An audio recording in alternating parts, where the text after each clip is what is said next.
Hello, dear listener. Welcome to Great Questions. Settle in and relax. The big question we're exploring tonight is, why do I exist in this universe? Don't think it's a silly question. Picture this. The universe could be a vast, empty place. No intelligent life at all, completely unobservable to anyone. Yet, it gave rise to observers like us. We can look at this universe and try to understand its delicate mysteries. Why does the universe have observers? This question has puzzled countless scientists and philosophers. Albert Einstein once said, in his charming way, the most incomprehensible thing about the universe is that it's comprehensible. The universe can be understood, like a secret waiting to be uncovered. Isn't that wonderful? The universe doesn't need to be understood, yet here we are, observers who can see it and make sense of it. It's almost as if the universe wants to be seen.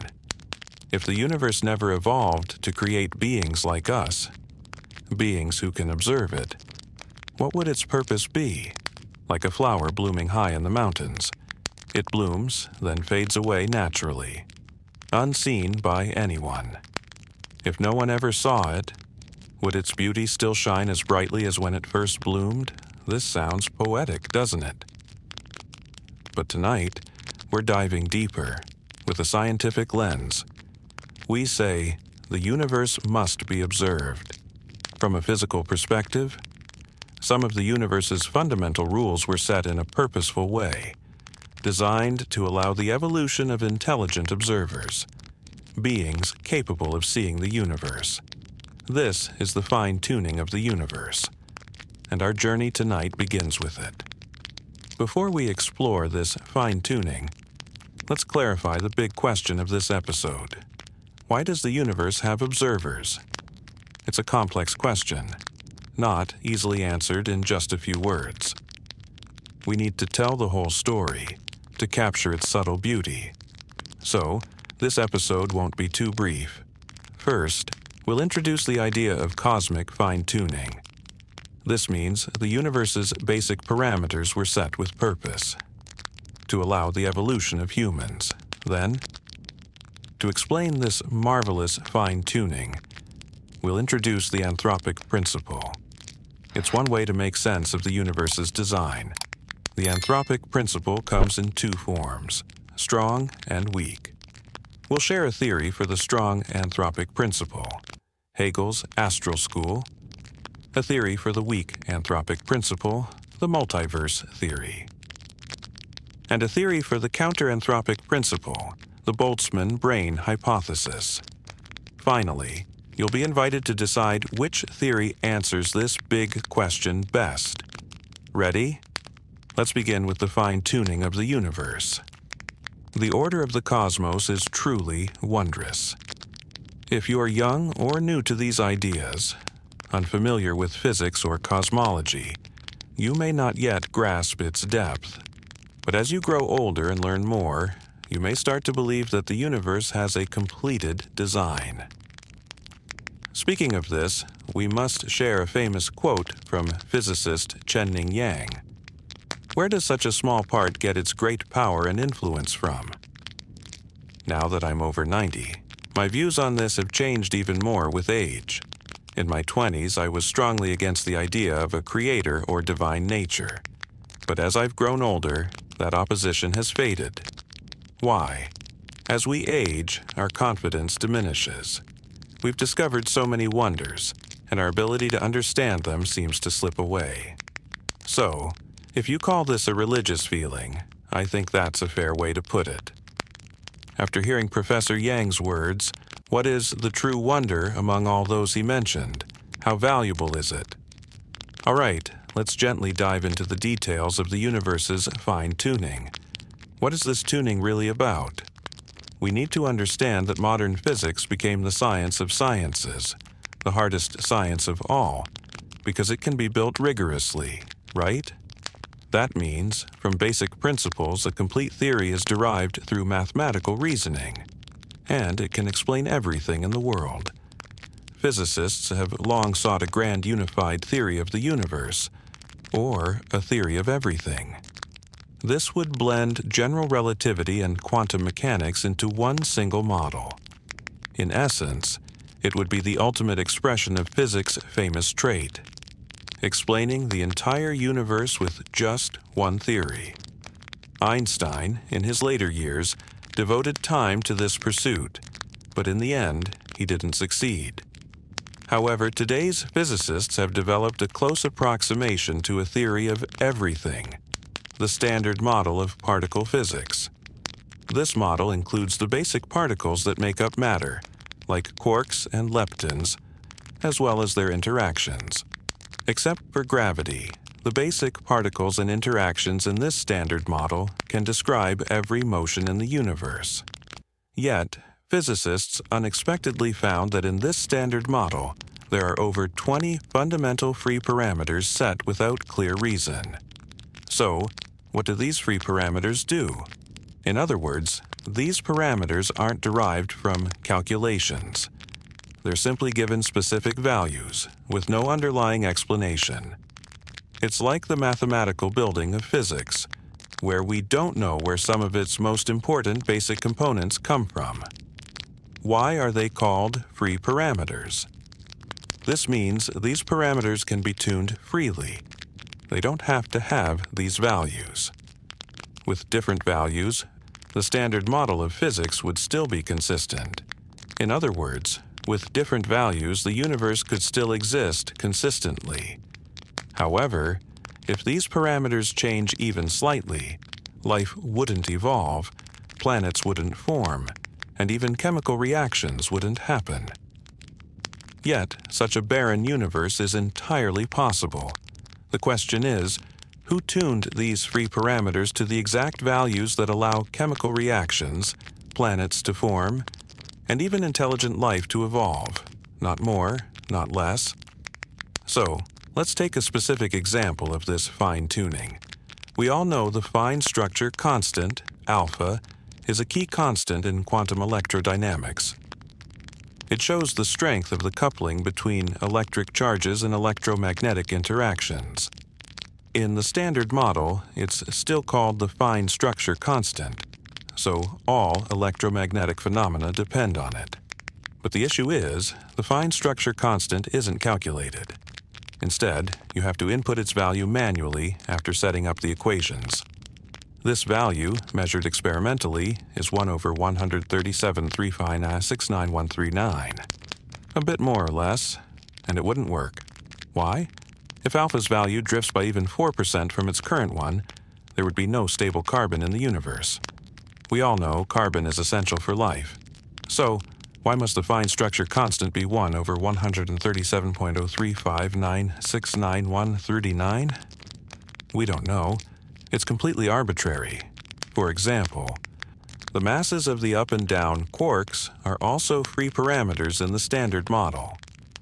We all know that everything in the world is made of atoms, and atoms are made of electrons and atomic nuclei, and atomic nuclei are made of protons and neutrons. Protons and neutrons are both made of quarks. What's special is that a proton is made of 2 up quarks and 1 down quark, while a neutron is made of 2 down quarks and 1 up quark. As we mentioned before, the masses of the up quark and down quark are also free parameters. The mass of the down quark is set just a bit larger than the up quark. This makes the neutron's mass only about 0.1% greater than the proton's. And that tiny 0.1% is so important. Without it, protons would decay into neutrons. There would be no stable atomic nuclei. That means no chemical reactions in the universe at all. Yet, a universe without chemistry doesn't need chemistry to exist. It could still be there, quiet and empty.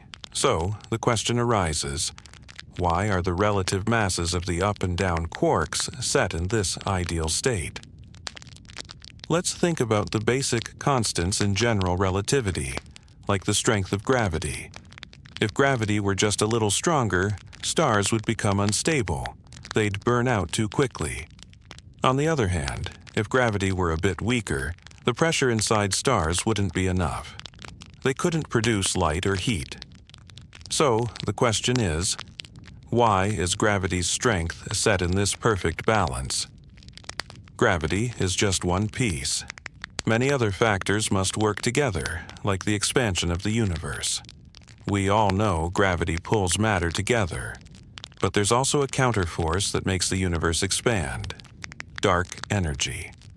If dark energy were even slightly stronger, matter in the universe couldn't gather under gravity's pull. If dark energy were a tad weaker, the universe would collapse soon after the Big Bang. So, the question is, why is dark energy's effect set precisely in this optimal state?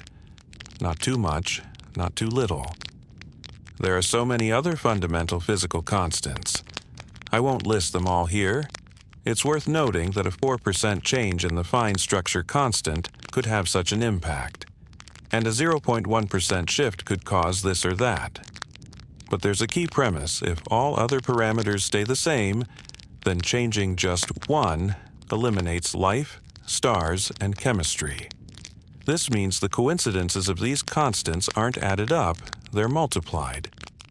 When all these different physical constants combine, the range for variation gets even smaller. Even the tiniest deviation isn't allowed. Physicist Reese Morgan calculated that if these basic constants were chosen randomly, the chance of drawing a combination that allows the evolution of intelligent life would be 1 in 10 to the power of 229. That's a 1 followed by 229 zeros. So, the question is, why did we win? Why does our universe's combination fall perfectly into this incredibly narrow Goldilocks zone? Does this mean that, to allow intelligent life like us to appear, a more advanced intelligent designer, when creating the universe, tuned these physical constants, ensuring they all land exactly in that sweet spot? This is the fine-tuned universe. Sometimes, when I ponder it, this fine-tuning phenomenon is truly astonishing. Really, our universe isn't just random. It's extremely, extremely, extremely lucky. This kind of fine-tuned universe is often used by metaphysicians or theologians to argue for the existence of God. Of course, this doesn't have to be a personified God from religion. It could be a higher-level design, like what Professor Yang Chen-Ning mentioned.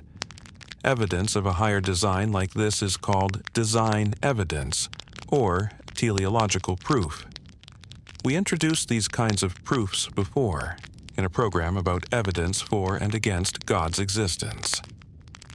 The basic idea of this design proof is that the universe's order is too improbable. So improbable that it can't be believed to be random. It's so improbable that it must have been purposefully designed by a higher designer.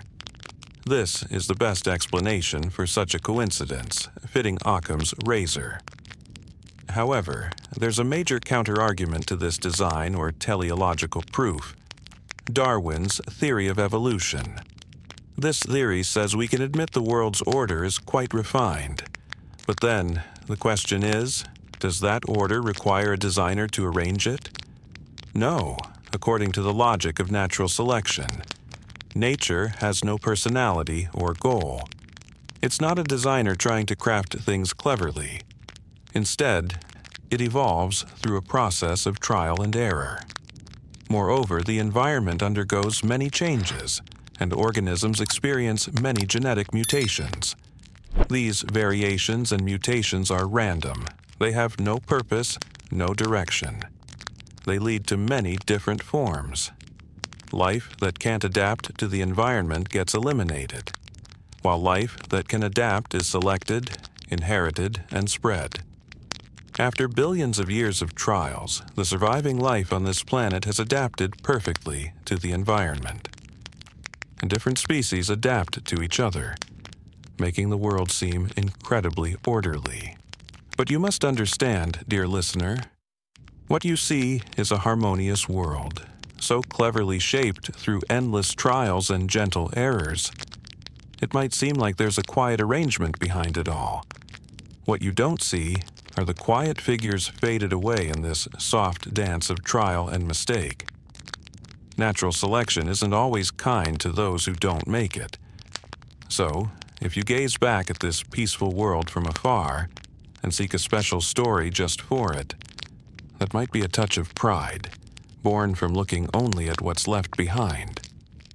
This survivor bias whispers that we focus on the successes, the ones that endure, while letting the forgotten ones slip into shadow. It makes us imagine the delicate unfolding of life today, as if crafted by some hidden hand. Yet, evolution teaches us softly. The world doesn't need a purposeful designer anymore. Instead, through the patient rhythm of trial and error in nature's gentle filter, a beautiful complexity can bloom on its own. In other words, evolution drifts without a destination. Later thinkers, they stretched Darwin's quiet logic to the still world of matter, believing that anything shifting with time can find its way through nature's choices without a guiding touch.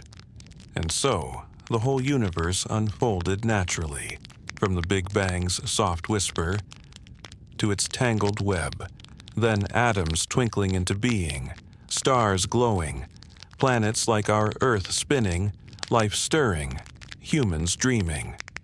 All of it blooming on its own, no designer needed.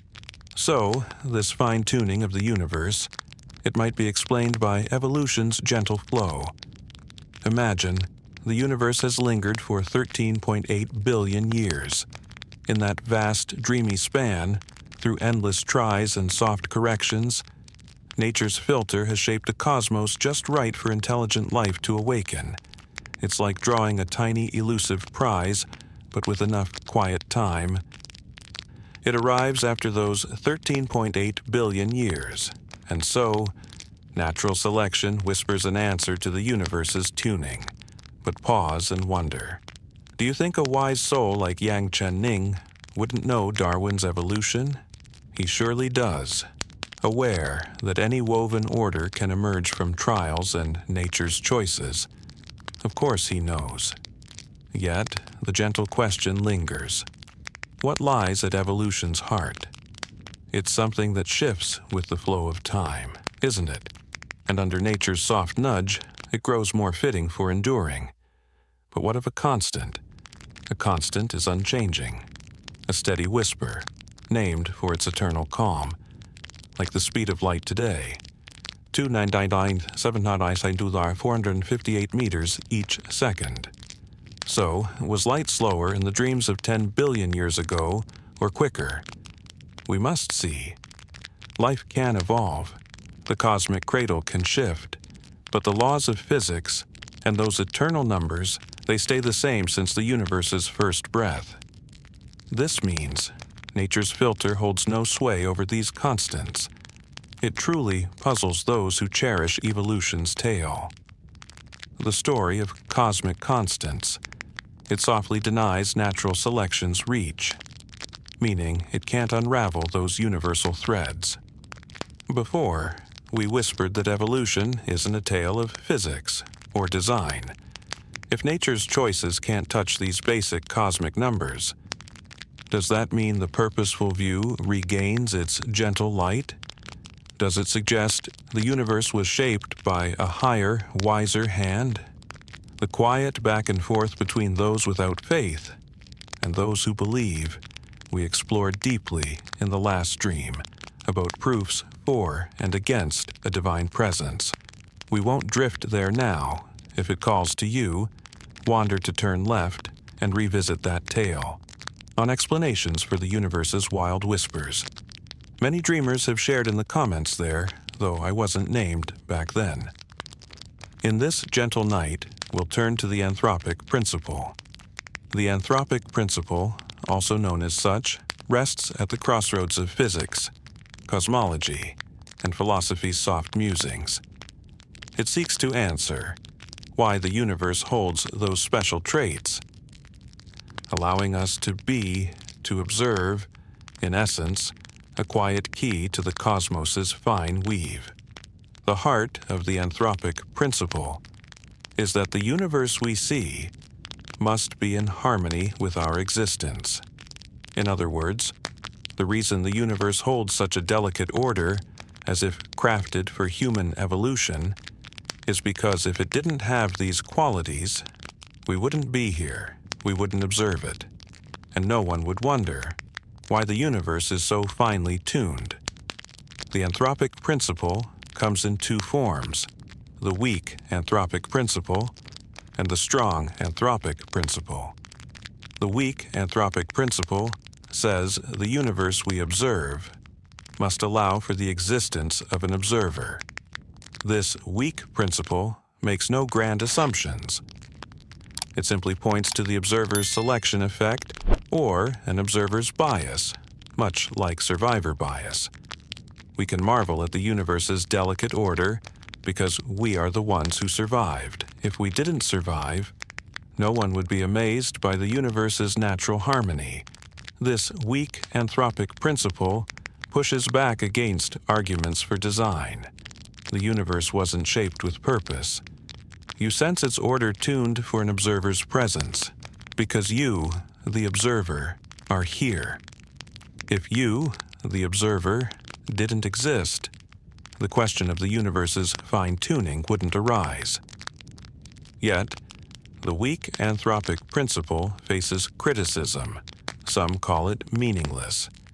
It offers a logical explanation, but one so broad, it doesn't truly explain anything. For example, we ask, why is the universe's order so perfectly suited for human existence?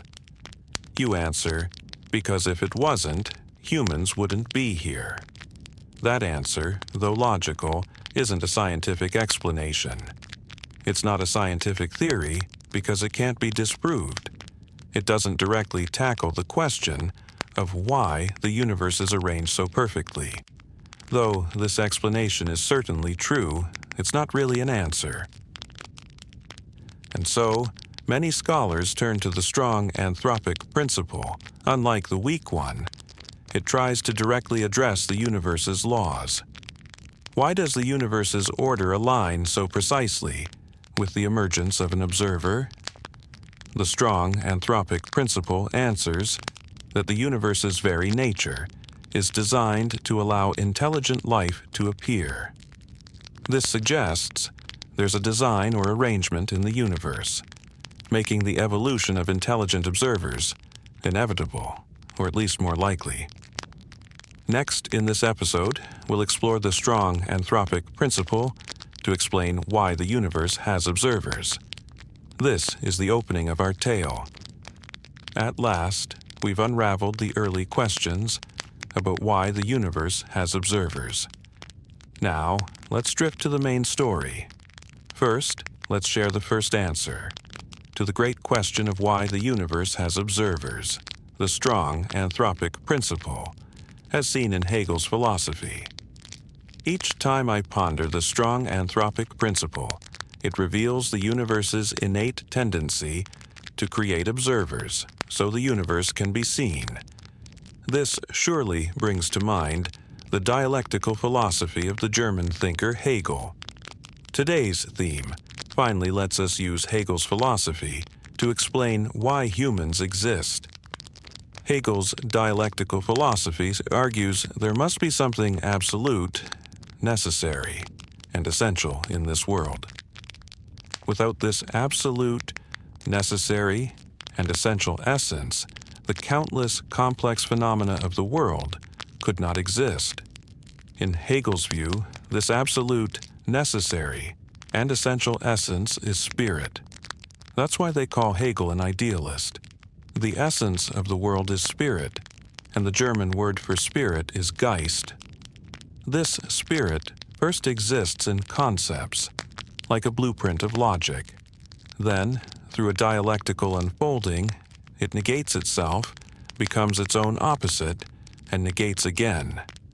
And so, the concept of spirit externalizes into the material world, much like the Big Bang 13.8 billion years ago. The material world gave rise to natural history, and the purpose of its changes and growth was for humanity to evolve. Thus, history flowed into human civilization, and human civilization inevitably grew into a spiritual journey, sparking philosophical questions like, what is the nature of this world? What is the source of all things in the universe? At last, humanity uncovered the ultimate answer. Oh, the absolute essence of the universe is spirit. And so, the spirit, as the universe's absolute essence, came to know itself through the human spirit, reaching a kind of spiritual self-awareness. The absolute thus becomes the absolute spirit, the spirit that knows itself through the form of human spirit. Humanity then discovered, oh, my spirit and the spirit of the universe's absolute essence are connected. They are one and the same. In Hegel's philosophy, humanity is the voice of the absolute spirit, and so this voice, this observer, this reflector, must evolve. The universe's essence is inevitably known through human observation and reflection. This may sound too abstract, but don't worry. We can see Hegel's philosophy woven together in his book, Encyclopedia of the Philosophical Sciences, which lays out his entire philosophical system. This book is divided into 3 parts: logic, philosophy of nature, and philosophy of spirit. Let's start with logic.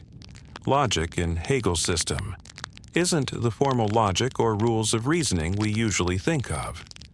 Hegel's logic is ontological, a study of the nature of being, the fundamental structure of all existence.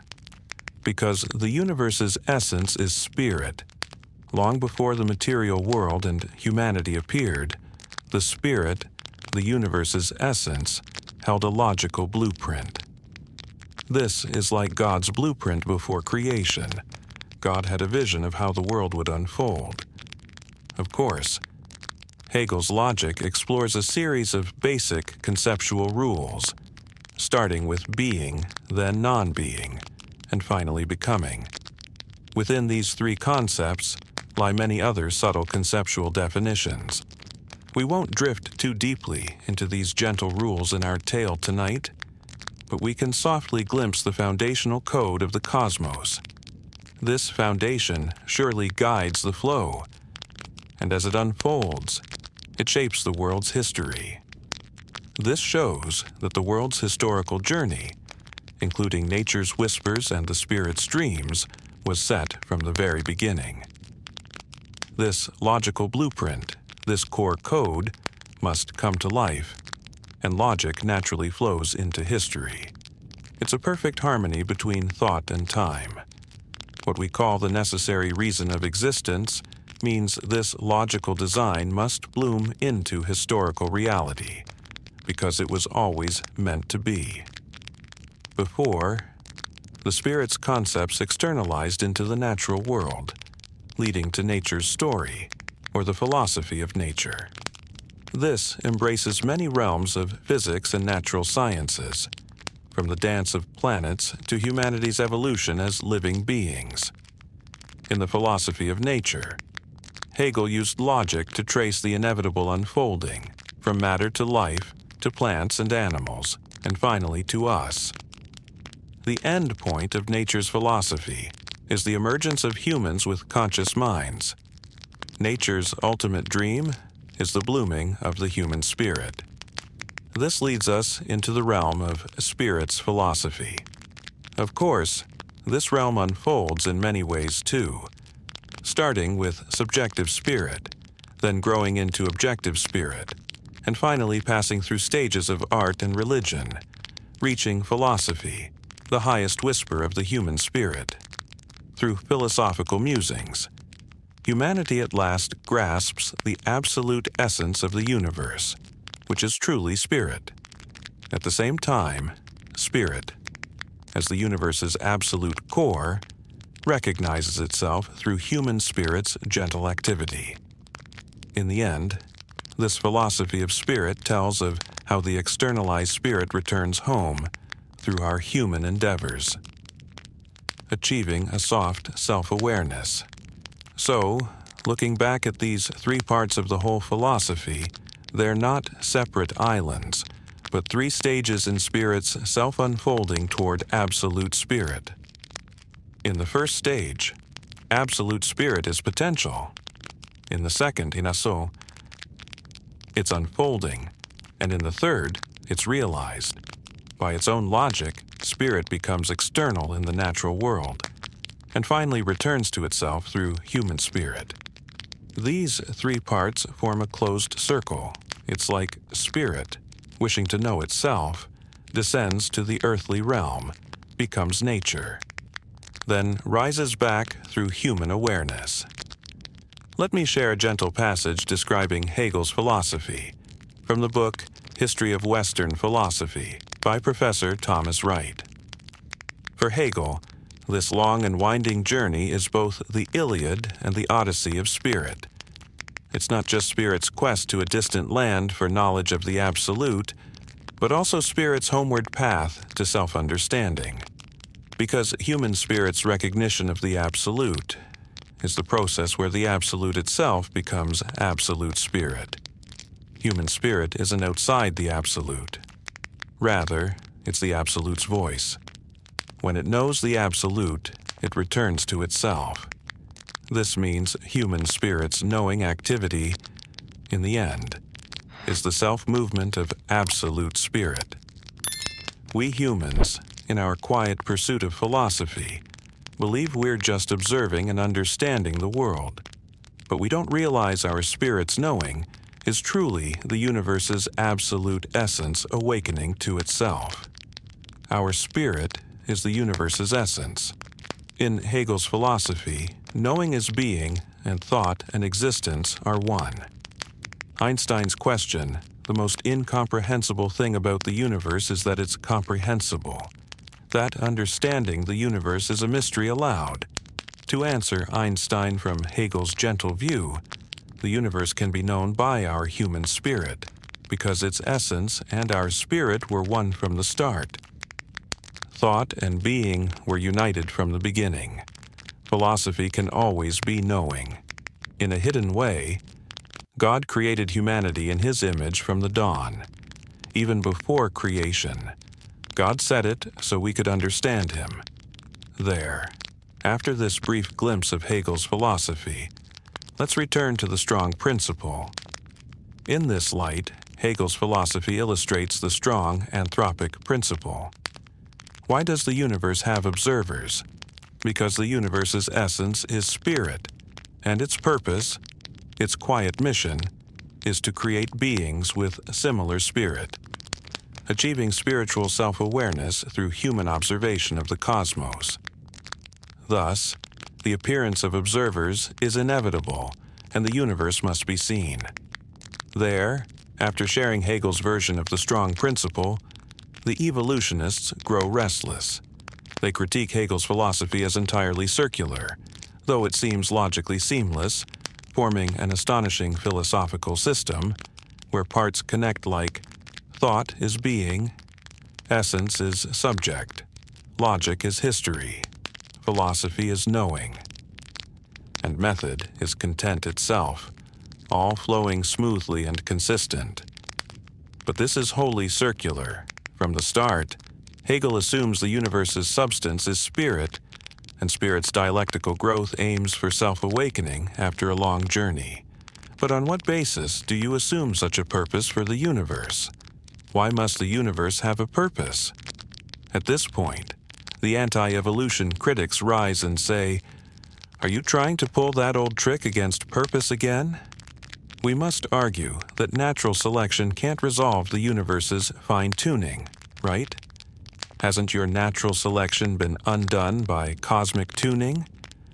The evolutionists reply, "No, we've upgraded evolution. By introducing a new theory, we restore natural selection's power and extend purposelessness to the cosmic tuning level, the multiverse. Evolution, with the multiverse's arrival, offers a weak anthropic principle, directly answering why the universe has observers. There. Now, let's introduce this weak version's response. Allow me to pause for a gentle announcement about our contest. Our Great Questions series often gathers thinkers to discuss and debate a big question. Someone asks, "Mr. Harris, what do you think of this great question?" Don't act so indifferent, saying you have no personal opinion. If you wish to hear my personal thoughts on these gentle mysteries, please leave a comment below. I'll share my reflections on the big question of this episode with you. I'll also whisper some everyday insights and feelings, ones I'm too touched to say aloud in public, like a personal column. There, that wraps up our little announcement. Let's softly drift to the second half. The logic of natural selection in evolution's tale is essentially a weak anthropic principle, or a quiet reflection on purpose. It assumes no goal. The universe itself has no aim, no design. Your sense of the universe's cleverness is simply the result of an observer's gentle bias, or survivor's whisper. Natural selection flows through trial and error. What you see is the universe's astonishing harmony, shaped by those quiet tries. What you don't see are the silent losses in this soft algorithm of mistakes. So, if you gaze back at this harmony from afar and seek a purposeful story for its cleverness, that's just the end of survivor bias. This evolutionary whisper is a classic example of the weak anthropic principle. Yet, as we dreamed earlier when pondering the universe's fine-tuning, evolution can explain life's unfolding and all things within the cosmos. But the laws and physical numbers, they haven't changed since the universe's first breath. So, natural selection can't touch the cleverness of the universe's most basic constants. There, after sharing Hegel's version of the strong principle, the evolutionists stir with unease. They critique Hegel's philosophy as wholly circular. Though it seems logically seamless, forming an astonishing system where all parts connect, thought is being, essence is subject, logic is history, philosophy is knowing, and dialectic, the method, is the content itself, all flowing smooth and consistent. But this is entirely circular. From the start, Hegel assumes the universe's substance is spirit, and spirit's unfolding aims for self-awakening after a long journey. But on what gentle ground do you assume such a purpose for the universe? Why must the universe have a purpose?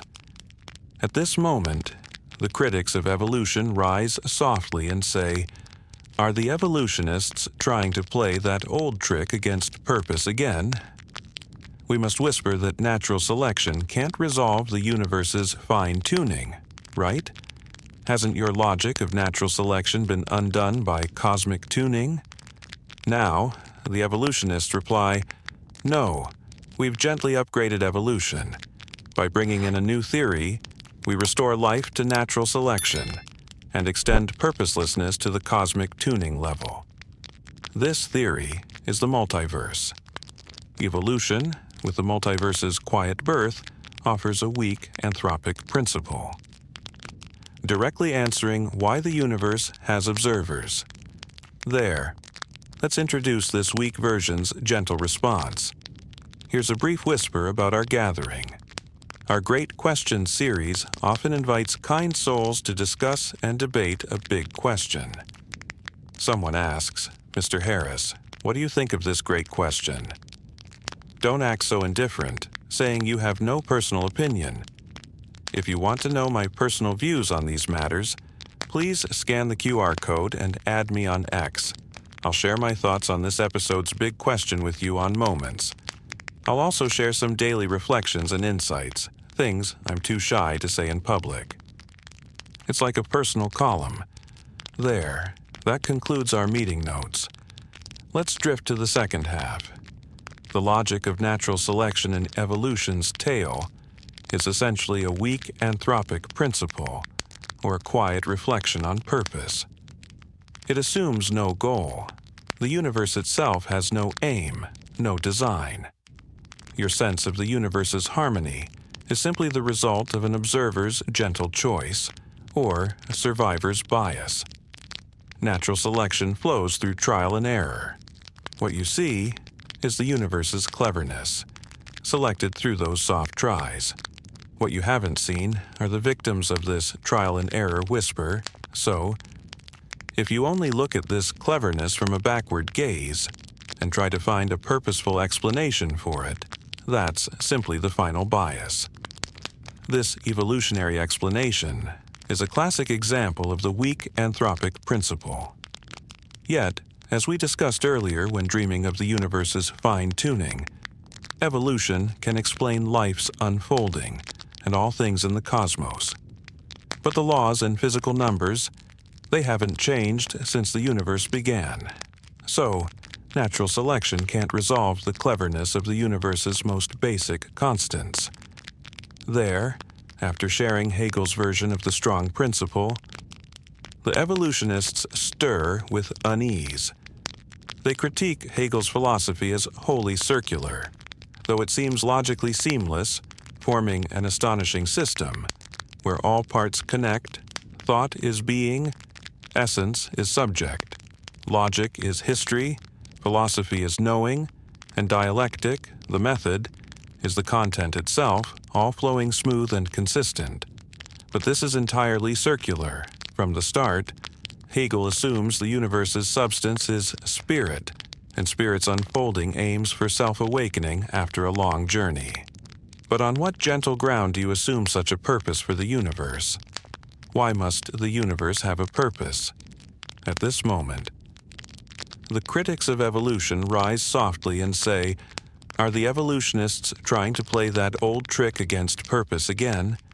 We must whisper that natural selection can't resolve the universe's fine-tuning, right? Hasn't your logic of natural selection been undone by cosmic tuning? Now, the evolutionists reply, no, we've gently upgraded evolution. By bringing in a new theory, we restore life to natural selection and extend purposelessness to the cosmic tuning level. This theory is the multiverse. Evolution, with the multiverse's quiet birth, offers a weak anthropic principle directly answering why the universe has observers. There, let's introduce this weak version's gentle response. Here's a brief whisper about our gathering. Our Great Questions series often invites kind souls to discuss and debate a big question. Someone asks, Mr. Harris, what do you think of this great question? Don't act so indifferent, saying you have no personal opinion. If you want to know my personal views on these matters, please leave a comment below. I'll share my thoughts on this episode's big question with you in some video. I'll also share some daily reflections and insights, things I'm too shy to say in public. It's like a personal column. There. That concludes our meeting notes. Let's drift to the second half. The logic of natural selection in evolution's tale is essentially a weak anthropic principle, or a quiet reflection on purpose. It assumes no goal. The universe itself has no aim, no design. Your sense of the universe's safety is simply the result of knowledge, or the architecture of survival. About the anthropic principle, however, as we discussed earlier when dreaming of the universe's fine-tuning, evolution can explain life's unfolding and all things in the cosmos. But the laws and physical numbers, they haven't changed since the universe began. So, natural selection can't resolve the cleverness of the universe's most basic constants. As we discussed earlier when dreaming of the universe's fine-tuning, evolution can explain life's unfolding and all things in the cosmos. But the laws and physical numbers, they haven't changed since the universe began. So, natural selection can't resolve the cleverness of the universe's most basic constants. As we discussed earlier when dreaming of the universe's fine-tuning, evolution can explain life's unfolding and all things in the cosmos. But the laws and physical numbers, they haven't changed since the universe began. So, natural selection can't resolve the cleverness of the universe's most basic constants. Well, dear listeners, I'm sure you're feeling a bit weary by now. We've wandered through some grand cosmic thoughts together. I'll meet you again in part 2 for more gentle musings. If you found this journey intriguing, please consider subscribing to the channel. For now, I wish you a peaceful, restful sleep. Good night.